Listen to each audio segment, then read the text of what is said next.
I'm Robert Sklar. I've been professor of cinema studies at New York University from 1977, and I retired last year, so I'm now a professor emeritus.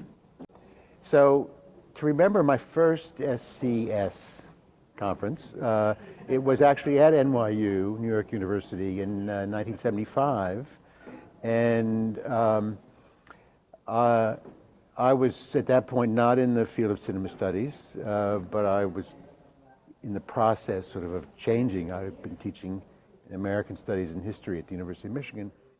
In those days, and I think it's hard to really remember what it was like in those days, but there was, I have a sense of an old guard and a new guard. The new guard really were the graduate students who were at places like NYU and Iowa, Wisconsin, USC, UCLA, who really saw themselves as sort of the vanguard of the new cinema studies, and they didn't have much patience for the old timers. At the NYU conference in '75, I won't name any names, though I remember who they were, where there were two senior professors and two NYU graduate students.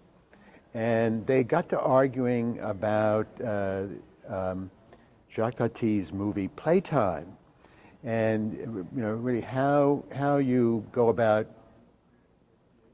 critiquing and learning about that film and teaching it and so on. The moment I remember after all these years was finally one of the senior professors who had gotten very exasperated and was lying down on the table, said to one of the graduate students, "How many times do you need to watch Playtime before you think you can really understand it and talk about it?" And the graduate student said, "Oh, maybe 40.